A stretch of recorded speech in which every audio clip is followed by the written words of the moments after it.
大家好，我是美食多。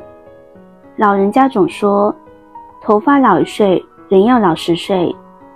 头上一撮撮的白发真的很影响颜值和心情，而且头顶和双边的白发是真的很显老，染多了又怕不好。很多人刚开始都是用拔的，后来越来越多就摆烂了。一次偶然的机会，我在老中医那里得了一个方子，我的妈妈试了一段时间，有天吹头发的时候，发现双鬓开始变黑，是从根上开始变色的那种，感觉脸色也变得越来越好。今天就把这个方法分享给大家，一起跟着视频来看看是怎么做的吧。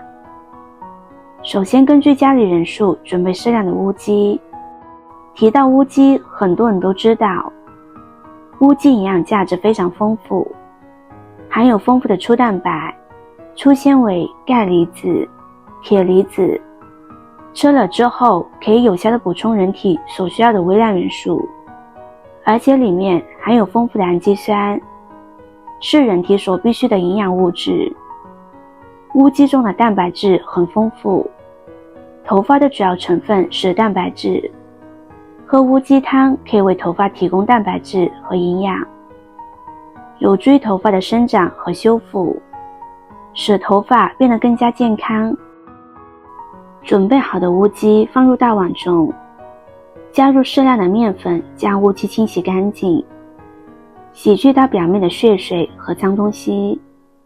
炖乌鸡汤时，想要汤好喝，首先要保证食材的新鲜。新鲜的乌鸡炖出来的汤会更加的鲜香，冰箱中长期冷冻的乌鸡炖汤口感会差很多。同时选择乌鸡时，最好选择母鸡。母鸡来说，炖出来的鸡汤会更加浓郁，营养价值也会更高。我们多换清水，把乌鸡清洗2遍，直到水变得清澈，这样就说明乌鸡被清洗得很干净了。先将它放在一旁备用。接着再准备适量的黑豆。黑豆是一种豆科大豆属的黑色种子，作为我们人类的食材，它富含营养，蛋白质含量36%，我们人体能够很轻松的就消化掉。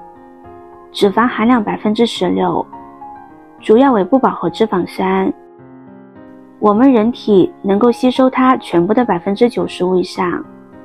除此之外，还有丰富的维生素、蛋黄素、黑色素和卵磷脂，其中维生素 B 和维生素 E 也相当丰富。黑豆成为了越来越多养生人士的掌中宝。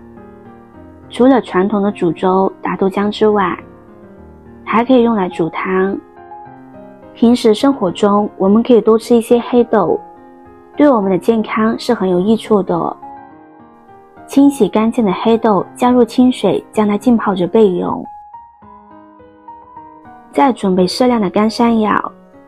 山药大家肯定都吃过，它是生活中最常见的根茎类菜品，适合炒着吃，也能煲汤，或者蒸熟之后供大家使用。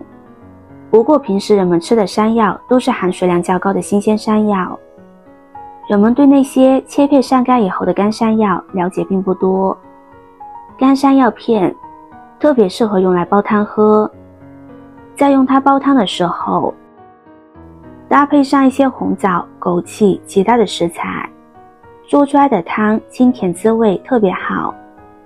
选择山药片时，应该要选择颜色均匀、没有蛀虫、没有霉变的干燥片，避免购买颜色过深或者表面有明显霉斑的山药。如果一次性买多了，可以放在干燥通风的地方，避免受潮。如果发现干山药片受潮或者有霉变的现象，那就一定不要食用了。在老一辈人眼中，黄芪算得上是人参的平替，它是一种纯天然食材，价格实惠，而且效果很好，日常生活中可以用来泡水。如果长期坚持，对我们的健康有很大的益处。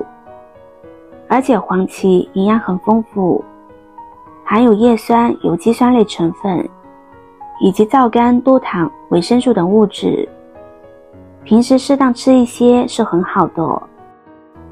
接着再准备5颗红枣。俗话说一日3颗枣，百岁不显老。红枣泛有机酸、蛋白质，还有维生素之王的美誉。红枣千万不要生吃，红枣能够煲汤煮粥，也能做成面食甜品，特别百搭。而将它和乌鸡一起炖汤，营养更是翻倍。再准备1块生姜，切成片，不用太多，4、5片就可以，切好放入盘中。最后准备一小把枸杞，将它清洗干净。枸杞是生活中比较常见的一种食材，可以用它泡水或者煲汤，营养都非常丰富。洗干净先放在一旁备用。下面把乌鸡还有黑豆以及其他的食材放入锅中，加入适量的清水，将它们炖煮上1个小时的时间。朋友们、家人们，视频看到这里了，麻烦您动动您发财的小手，帮忙点一个免费的 like。 对您来说只是举手之劳，对我来说可以高兴的睡不着觉。现在这个视频就辛苦您点赞转发一下吧，非常感谢大家的支持和鼓励。大家在炖汤的时候千万不能加过量的葱、姜、料酒等调味品，否则会影响汤汁本身的味道。而且不能太早加入盐，加盐太早会导致乌鸡里面的蛋白质凝固，很难溶解，而且不美观。食盐一定要在出锅前的2分钟再放。这道汤乌鸡吃起来肉质鲜美，味道醇厚，汤汁也非常的鲜美。炖鸡汤是一种保留食材原汁原味的烹饪方式，将食材慢慢的炖煮在锅中，使其释放出最大的营养价值，是一道非常值得大家去品尝的美食。喜欢的朋友就收藏起来试试吧。今天的分享就到这里了，视频看到这里了，麻烦各位哥哥姐姐动动小手给我点个赞吧。点击我的头像可以看到更多的美食视频，我们下个视频见啦。